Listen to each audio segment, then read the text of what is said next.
જામનગરમાં Japanese company Toyota four વ્હીલરનો showroom તાજેતરમાં 13 ડિસેમ્બરથી શરૂ થયો છે। રાજકોટ રોડ ઉપર ઇસ્કોન મંદિરની બાજુમાં ધીર ટોયોટાના નામે વિશાળ શોરૂમ શરૂ થયો છે। આ શોરૂમમાં ટોયોટા કંપનીના 8 મોડેલોનો ડિસ્પ્લે જોવા મળે છે। આ શોરૂમના હોનહાર ઓનર અક્ષિતભાઈ પોબારુની મુલાકાત જીટીપીએલ જામનગર ન્યૂઝના મેનેજિંગ એડિટર જયેશભાઈ રૂપારેલિયાએ આજે બુધવારે સવારે લીધી હતી। આ મુલાકાત દરમિયાન અક્ષિતભાઈ પોબારુએ જણાવ્યું હતું કે મારા પિતાશ્રી મિલનભાઈ પોબારુનું એક સપન હતું કે ટોયોટાની ડીલરશીપ જામનગરમાં શરૂ કરવી છે। આ સપનને સાકાર કરવા માટે છેલ્લા ઘણા સમયથી હું અને મારો પરિવાર પ્રયાસો કરતા હતા, જેના ફળ સ્વરૂપે અમોને 1.5 વર્ષ પહેલા ટોયોટાની ડીલરશીપ મળી છે, જેનો અમો ગર્વ અનુભવીએ છીએ અને પપ્પાનું સ્વપ્ન સાકાર કર્યાનો અનેરો આનંદ છે। આ ઉપરાંત અક્ષિતભાઈ પોબારુ ઓટોમોબાઈલ્સની બીજી ઘણી બધી કંપનીઓની ડીલરશીપ ધરાવે છે, જેમાં ગોકુલ હીરો એટલે કે હીરો ટુ વ્હીલર્સની ડીલરશીપ, રેનોલ્ટ ફોર વ્હીલર્સની ડીલરશીપ ધીર રેનોલ્ટના નામે તેમજ કાવાસાકી ટુ વ્હીલર્સની ડીલરશીપ તથા પિયાજીઓ 3 વ્હીલર્સ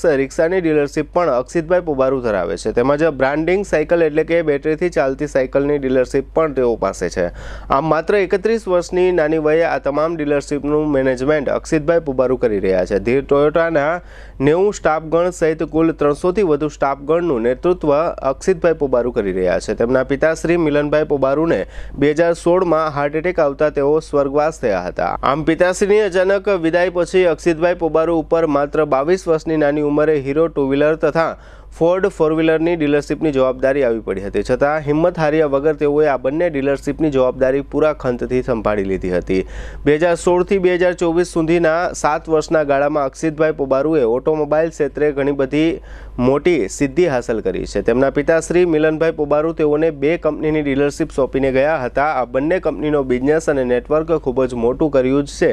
સાથે સાથે તેઓએ બીજી 4 કંપનીની ડીલરશીપ મેળવીને દરેકને પ્રેરણારૂપ થાય તેવી કલ્પના બહારની પ્રગતિ કરી છે। આ બધી ડીલરશીપમાં કંપનીના ટાર્ગેટ પૂરા કરવા સહિતની જવાબદારી અક્ષિતભાઈ પોબારુ ખૂબ જ ખંતથી નિભાવી રહ્યા છે। કોરોના જેવા સમયગાળામાં પણ કોઈ જાતના આર્થિક સંકટ વગર ખૂબ જ મહેનત કરી સ્ટાફગણને સાચવી રાખ્યો હતો। જામનગરમાં ટોયોટા કંપનીની ડીલરશીપ મેળવવી તે એક રેકર્ડ છે, કારણ કે માત્ર 100 કિલોમીટરના અંતર ઉપર જ જામનગરથી નજીક રાજકોટ સેન્ટર આવેલું છે, પરંતુ અક્ષિતભાઈ પોબારુના ટેલેન્ટ, ઉત્સાહ અને ઓટોમોબાઈલના બહોળા અનુભવથી ટોયોટા કંપની પણ ખૂબ જ પ્રભાવિત થઈ હતી, જેના ફળ સ્વરૂપે જામનગરવાસીઓને ઘર આંગણે ટોયોટા કંપનીની ડીલરશીપ પ્રાપ્ત થઈ છે। આ બધી વાતની જાણકારી માટે જીટીપીએલ જામનગર ન્યૂઝના મેનેજિંગ એડિટર જયેશભાઈ રૂપારેલિયાએ ધીર ટોયોટા શોરૂમના ઓનર અક્ષિતભાઈ પોબારુની વિશેષ મુલાકાત લીધી હતી, જેના મુખ્ય અંશો અત્રે પ્રસ્તુત છે।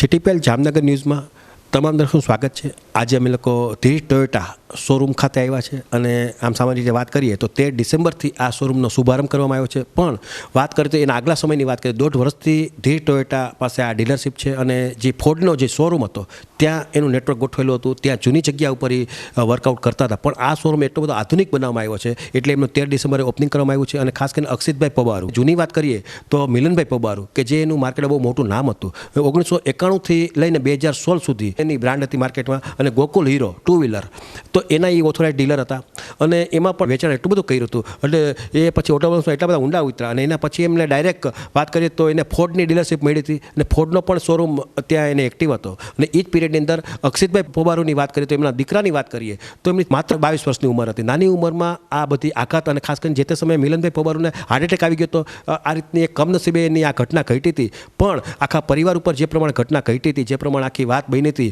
એ પ્રમાણે એમણે પણ ઉપરવાળે શક્તિ આપી અને એ પ્રમાણે થઈ અને આખી એટલી બધી એનો જે બિઝનેસ હતો એ બિઝનેસ એને અપગ્રેડ કર્યો, એ બિઝનેસમાં એ પૂરા પોરવાઈ ગયા, આખું પરિવાર પોરવાઈ ગયું અને એટલી પ્રગતિ કરી કે ધીર ટોયોટાની પણ એને ડીલરશીપ આવી, એટલે કે ટોયોટા જે છે જાપાની કંપની છે એની અંદર જામનગરમાં આ ડીલરશીપ લઈ આવી એ ખરેખર દરેક લોકો માટે અઘરું હોય છે, કારણ કે છેવાડાનું સેન્ટર છે આપણું, એટલે બને ત્યાં સુધી કોઈ કંપની અહીંયા જામનગર લેવલે કારણ કે સેલ પાણીની મર્યાદા હોય, પણ હજી પોબારુ પરિવારની જે વાત આવે તો એની અંદર પણ એ લોકોની એક ગુડવિલ હતી, એટલે ટોયોટા કંપનીએ પણ આ ડીલરશીપ આપવાનો અને પ્રોત્સાહિત કર્યા અને એ પ્રમાણે આખો શોરૂમ જે છે એ સુપર બનાવ્યો। અને આ રેનોલ્ટ ડીલરશીપની વાત આવે, 4 વ્હીલ રેનોલ્ટ પણ એટલી જ બ્રાન્ડ મોટી છે, એનો પણ શોરૂમ આ લોકો પાસે છે, એટલે એક એ પછી એ સિવાય કાવાસાકીથી માંડી એટલી બધી આ લોકોને ઓટોમોબાઈલ સાથે લેણાદેવી નીકળી છે, એટલે આજે જામનગર લેવલે બહુ મોટું નામ થઈ ગયું છે।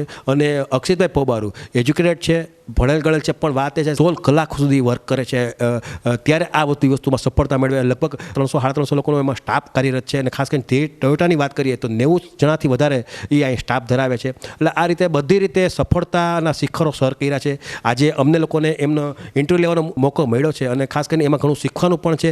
ધીર ગંભીર છે અને સ્ટાફને પણ સારી રીતે સાચવે છે. આપણી સાથે અક્ષિતભાઈ પબારુ આપણી સાથે જોડાયેલા છે. આપણે એમને પૂછ્યું કે સાહેબ આ ધીર ટોયોટાની ડીલરશીપ જાપાની છે, એની અંદર શું મુવમેન્ટ છે ને 13 ડિસેમ્બરથી શરૂ કરવામાં આવ્યું છે. આમ તો 1.5 વર્ષથી તમે લગાતાર ટોયોટા સારની ડીલરશીપ ધરાવો છો, તો જામનગરની વાત કરીએ તો ટોયોટાની માગ કેવી છે? ધીર ટોયોટા 2022માં આપણે સ્થાપના કરી જામનગરમાં અને 2023માં નવો એનો આધુનિક એઝ પર કંપની નોર્મ્સ પ્રમાણે નવો શોરૂમ આપણે 13 ડિસેમ્બર 2023ના નવા શોરૂમનું ઉદ્ઘાટન કર્યું. ટોયોટાની વાત કરીએ તો ટોયોટાની અંદર કેટલા મોડેલ આવે છે અને મોડેલની માગ શું છે? ટોયોટામાં ટોટલ 8 ગાડીઓ છે અત્યારના, જેમાં 6 લાખ રૂપિયાથી ગાડી ચાલુ થાય છે. ટોયોટા ગ્લાન્ઝા, પછી એનાથી અપર વર્ઝનમાં જાય તો હાઈ રાઇડર, એનાથી ઉપર જાય તો રૂમિયોન, એના પછી આવે Innova Crysta, Innova high rider, પછી ફોર્ચ્યુનર, પછી કેમરી, વેલફાયર અને લેન્ડ ક્રુઝર. આટલી ગાડી ટોટલ ટોયોટામાં છે.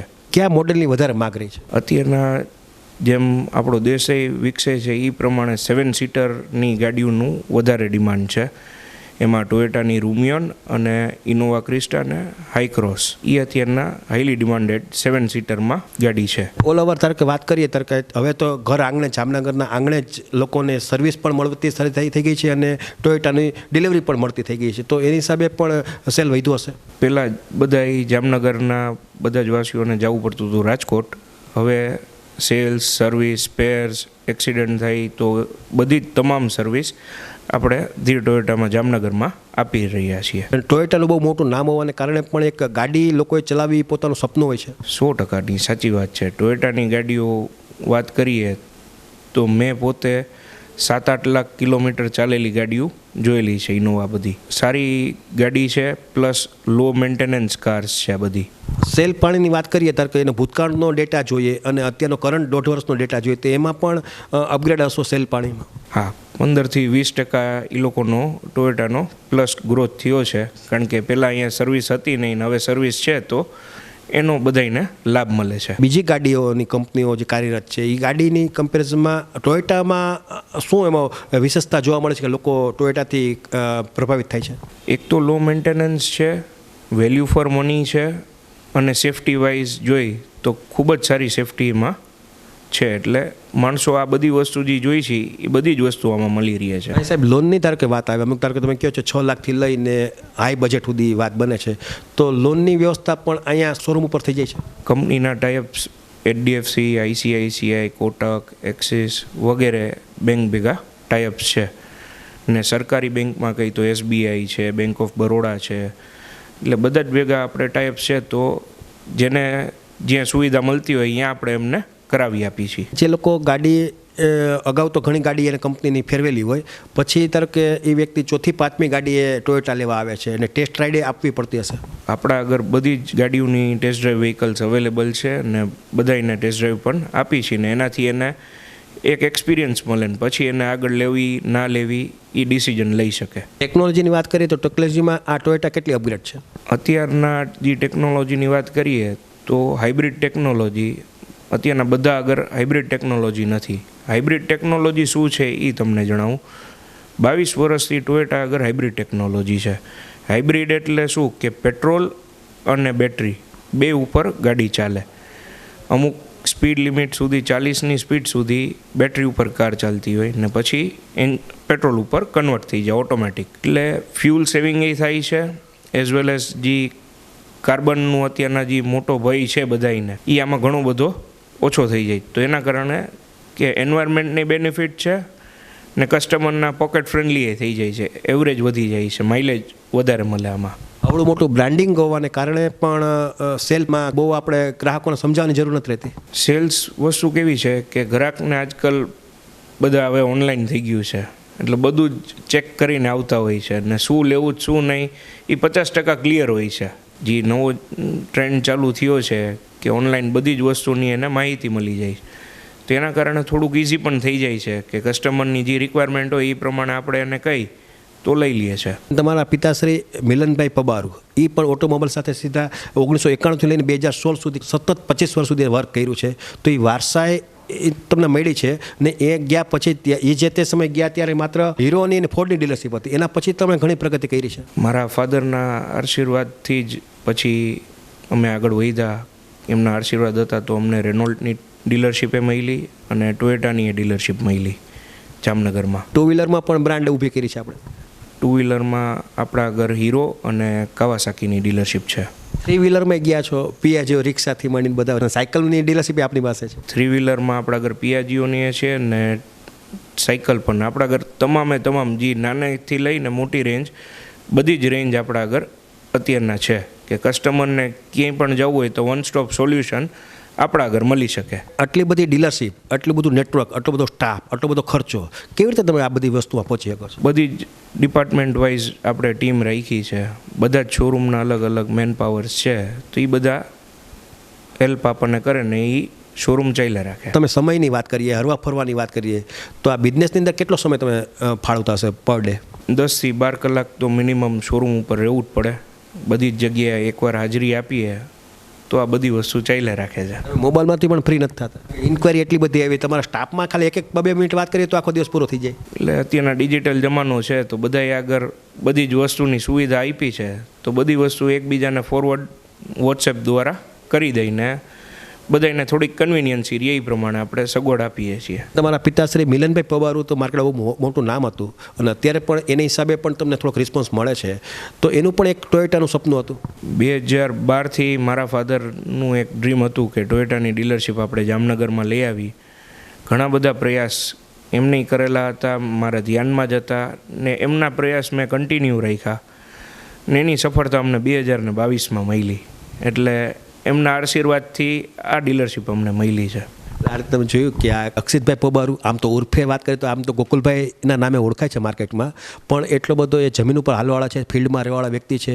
નાના આ માણસ આવે કે મોટા માણસ આવે પણ બધા સાથે પોઝિટિવ રીતે એક સંસ્કારની જે વાત આવે છે એ વસ્તુ આમાં જોવા મળે છે. અને બધા લોકો સાથે પ્રેમથી વાત કરવી અને બને ત્યાં સુધી ધંધા સિવાય બિઝનેસ સિવાય કોઈ ત્રીજી વાતમાં પડવું નહીં, આવો એક એનો સ્વભાવ છે. અને નાના માણસો જ્યારે સ્ટાફ આવે છે તે સ્ટાફને પણ એ રીતે સારી રીતે સાચવે છે. એટલા માટે લગભગ 300-350 સ્ટાફ નો નેતૃત્વ એ કરે છે. અને ખાસ કરીને કંપની ધારો કે 5 કંપની સાથે 6 કંપની સાથે સીધો લાઈવ સંપર્કમાં રહ્યું, કારણ કે કંપનીનો પણ ટાર્ગેટ હોય છે. પણ ટાર્ગેટ બધા પૂરા કરવામાં અક્ષિતભાઈ પબારુ પૂરેપૂરા એક્ટિવ હોય છે અને એટલું બધું માર્કેટિંગમાં પણ પુશ કરે છે, ધંધામાં પણ એટલી બધી એની હોશિયારી છે. એટલે જ આ વસ્તુ શક્ય બને છે. બાકી લોકો એક પોતાની નાનકડી દુકાન પણ કન્ટિન્યુ નથી કરી શકતા, એમાં પણ નાના મોટી વાત બને છે, તેજી મંદીની વાત આવે છે. પણ અક્ષિતભાઈ પબારુના એક નસીબ પણ છે.